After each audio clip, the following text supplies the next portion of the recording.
Assalomu alaykum. Moskva shahridan O'zbekiston Toshkentga kelmoqchi bo'lgan ukalarimizga, Sankt-Peterburg shahridan kelmoqchi bo'lgan ukalarimizga to'g'ridan-to'g'ri reyslarimiz har kuni reyslarda amalga oshirilmoqda. Ishonchli nomerlar, rossiyskiy nomerlarimiz ekranda. Toshkentdan ketmoqchi bo'lsanglar, Toshkentdan dushanba, seshanba, payshanba, juma kunlari reys amalga oshirilmoqda. Ishonchli nomerlar ekranda. Endi akalar, ukalar, yaqinda Rossiya Federatsiyasida yangi qaror tasdiqlandi, qonun kuchi joriy qilib bo'lindi, amalga kiritiladi 30-iyundan.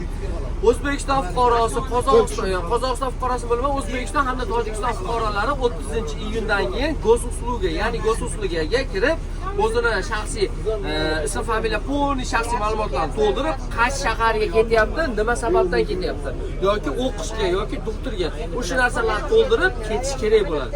Buni faqat 30-iyundan amalga oshiriladi. Ungacha sizlar bemalol kelib, pryamoy ketsanglar bo'laveradi.